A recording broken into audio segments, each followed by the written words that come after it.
Hello and welcome to my dental hygiene school experience. My name is Dax Ska, and each episode I'm going to share my own experience of dental hygiene school. The highs, the lows, the funny, and the real. Thank you for joining me on my journey, and here's another episode right now. Hello, welcome to the very first episode of my dental hygiene school experience. I'm very excited. This is definitely a new experience for me just because I've never made a podcast before. But, how do we learn? We learn by doing. Since this podcast is brand new, I'm still learning how to do all this podcast stuff. Right now, I don't know how long I will make the episodes, but I'm sure in a few weeks I'll find this out pretty quick. I don't want the episodes to be very long, but this first one will be longer simply because I'm going to cover a span of about 10 months. But after that, they'll be much shorter. Today I want to talk about my experience of applying for hygiene school and getting in. Now, every school is different in the recruiting process. I have never applied to any other schools, so I don't really know how much the other schools differ from the one that I applied to, but I can share with you my experience. First of all, if you're not following me on social media, you can find me on Instagram and TikTok at daxska.dental. That's DACHSKA.dental. And today's episode is brought to you by me. I'm sponsoring today's episode because I'm doing all the work and I'm not getting paid for it. But maybe in the future I'll get a sponsor, but for now it's all me. Alright, let's get into it. So before I wanted to become a dental hygienist, my career goals were to actually become an expanded functions dental assistant, or as EFTA as they're known in the industry. But after talking with some people in the community, it seemed like being an EFTA was very niche and it would be difficult to find a job doing that specific role. And I talked to the dental director at my job and I asked her, what does she think about me becoming an EFTA? And she said, why don't you become a dental hygienist? And I thought, why don't I become a dental hygienist? So on somewhat of a whim, I contacted a hygiene school and started the application process. The first big step was I had to take a timed placement test that tests you on math, English, word problems, and questions that are worded quite weirdly, and I'm pretty sure they're trying to trick you. I took some practice tests online that were similar to the test I was going to take, and I was scoring around 30%. And, of course, in that moment, I'm thinking to myself, maybe I should just quit now. But I thought, well, I'll just try for it anyway. I ended up purchasing a prep course to help me, and it made such a difference. I was passing and doing quite well once I had gone through the course. They taught me some tips and tricks on how to figure things out quickly without wasting a lot of time. I was passing and I was doing quite well, and when it was time to take the test, I passed, and my recruiter seemed impressed by my score. I have no idea, though, how good that score really is. It just, to me, all I cared about was that I passed. Either way, I just had to sit and wait for a few months to find out if I got an interview or not. In this process, there's a lot of work, and then wait for a while. Then you go, and then you wait. So after a few months, I got an email requesting an interview. About 175 people applied to the program, and they were only interviewing 40 of those people. And of those 40 people, only 20 get in the program. I felt like my chances were quite slim, and I just thought maybe I won't get in the program. I remember I was preparing for it, and I didn't want to be devastated if I didn't get in. So I told myself that if I didn't get in, it's not the end of the world, and if I don't get in, I'll just apply next year. But I think deep down inside, I knew that if I didn't get it, I would be crushed. I did plenty of research for the interview. I watched YouTube videos. I looked up articles of, the top 50 questions you may be asked in a dental hygiene interview for school. And I talked to other hygienists. I even got a mock interview with the dental director at my work just a few days before the real interview. That gave me a huge boost of confidence. So if you ever get the chance to do a practice interview, you should definitely do it. Make sure the person who's interviewing you doesn't tell you what the questions are ahead of time. Now, because of COVID being when my interview was, I ended up having my interview over Zoom. I had on a nice shirt and tie, suit jacket, and I had on my formal sweatpants. Uh, I think that was the look for much of the pandemic, business on top and comfort on the bottom. All my hard work paid off, though. As with any interview, you can be hit with questions you weren't prepared for, and that's exactly what happened with me. I was hit up for some unique scenario questions, which I there's no way I could have prepared for that. And when they asked the question, before they asked the question actually, they said, "There's no wrong answer here." And in my mind, I'm like, well, I don't know. I think there might be, but let's see what the question is.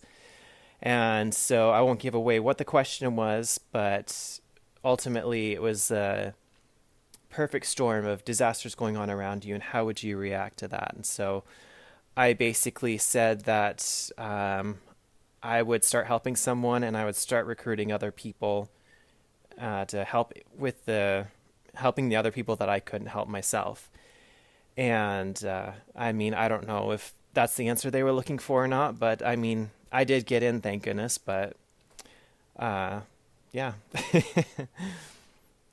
So after the interview, I had to wait for about 2 weeks to find out if I got in or not. And it was driving me crazy. The next 2 years of my life hinged on this next contact with the school.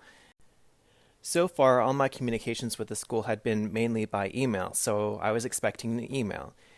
But then I was at work, and it was the end of the day, and I got a phone call. And I did not recognize the number.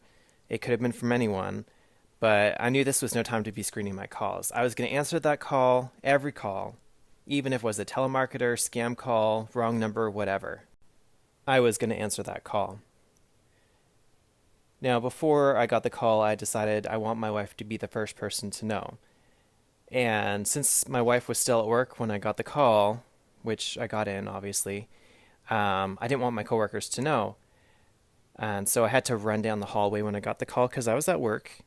And of course, the call was from the school, and the program director was calling to give me this big introduction about like, oh, we applied or we interviewed several people, and it was really tough to make a decision. And in my mind, I'm thinking, okay, she hasn't said yes, she hasn't said no. I don't know which way this is going. My heart was racing, and in my mind, I was saying it could be good, it could be bad. I don't want to be disappointed if it's bad news. Finally, the program director said they'd like to offer me a seat in the program, and of course, I said yes right away, but I was trying not to sound too excited because I didn't want my coworkers to hear me and ask me what's going on. Did you get into school? Because I wanted to tell my wife first. Now, my wife, she was at work, and she wasn't off yet. When I called her, I just got her voicemail, and I just knew this news was too big to just leave a voicemail. So I didn't leave a voicemail. I went back to the room where all the other dental assistants were sitting, and I had to act like my life did not just change. I didn't want to act excited. I managed to keep it quiet until the next day. But the day that I found out was my wife's birthday, and I didn't want to steal her thunder. So when I got home, I didn't say anything. I wished her happy birthday, gave her a card, and gave her the gift. And when all that was done, then I told her, I heard from the school today, and I hadn't said any more, and she just looked at me and she said, "You got in." And the way she said it, it was like she already knew. So anyway, after the process of getting the call, they were going to send me some paperwork to fill out, as well as make sure my vaccinations were up to date and run a background check. So I had some work to do. I also had to make a special trip to the school to get officially enrolled and also complete my financial aid.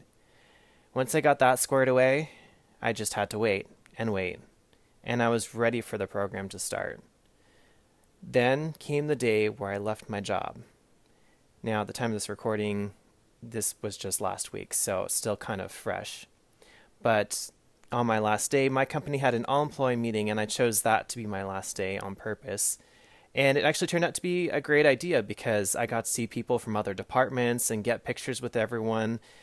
And, I'm just going to miss everyone there. But I told them I'm not quitting. I'm just taking time off for 2 years. I'll be right back. So then I had my orientation for the dental hygiene program.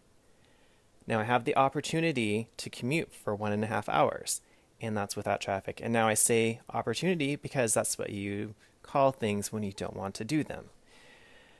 But anyway, I got there early because I know parking can be a problem there at the campus. And when I got there, they had us sit in the computer lab. So I hadn't met anyone yet, but I mean, if they sent us all to the same place, we're probably all from the same group. No one had been introduced yet, so we all just sat there quietly and said nothing. Now, understand me, I'm extroverted. I'm definitely an extrovert for sure. And I was excited to meet my classmates, but I'm also pretty shy. So if I don't know someone, it's hard for me to start a conversation. But the program director came in and she was making a few comments, and then she said something like, "You're all going to be with each other for the next 2 years. You might as well get to know each other now." And after she said that, the room got louder and everyone started talking to each other, and it's like we had permission to talk to each other now. When we started the actual orientation, the first part was just how to log into the different sites that we'll be using and policies for the school, standard stuff like that. The second part, we got to focus more on information related to the program. We got to introduce ourselves, and our names were called out randomly. So while the other people were talking, I got an idea of what I was going to say. Well, my name got called out, and my mind went blank. I basically said my name and that I like music and I like to eat, and I have 2 cats and a dog. I didn't mention anything about being a dental assistant or how old I was, because some people did share their age. But between you and me, I kind of get the impression I'm the oldest student there. If I'm not the oldest, I'm at least in the running for it. I'm not that old.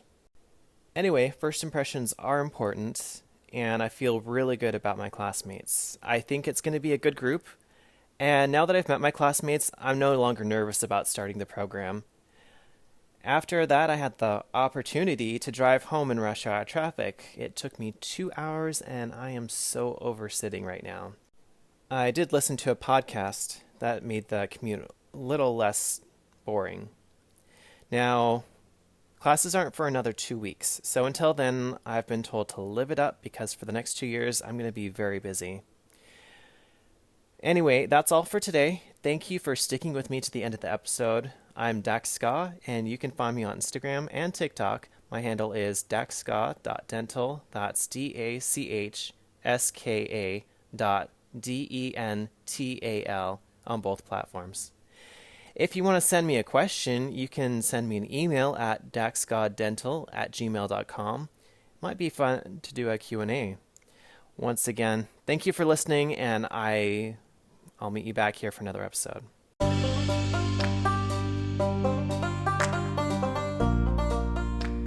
Thank you so much for taking the time to listen to today's episode. It truly means a lot. I look forward to sharing more experiences with you on the next episode. Until then, I am Dax Ska, and you dental nerds keep it real.